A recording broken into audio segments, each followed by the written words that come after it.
In this guide, I'm going to show you how to buy a digital Google Play gift card on Android. This is Aiden from JustBoz, and before we get into this guide, make sure to like the video and subscribe to the channel with all notifications on. It really does help with the channel, and it lets us know that you want more content like this, so we greatly appreciate it. If at any point throughout this guide you did have any questions, just ask them down in the comment section below, and we can help you out further. I'm going to be doing my best to reply to every single comment down there. Now, first things first, you do need to open up the Google Play Store app on your Android phone just by opening it up. And Google actually allows eligible users in supported countries, including the United States, to buy digital gift cards now directly through the Play Store app.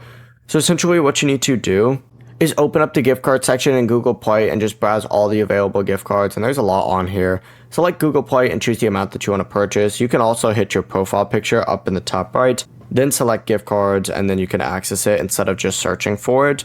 But choose something that you want and then go ahead and find the balance. Let's say it's $100 on Google Play.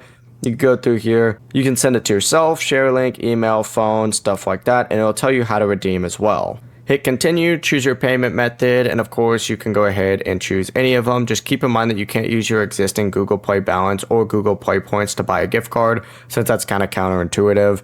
But once the payment is completed, the digital gift card will then be delivered using the delivery method shown during checkout. Before you do leave, make sure to like the video and subscribe to the channel with all notifications on. It really does help with the channel, and it lets us know that you want more content like this. We'd greatly appreciate it. And if at any point throughout this guide you did have any questions, just ask them down in the comment section below and we can help you out further. I'm going to be doing my best to reply to every single comment down there. Peace.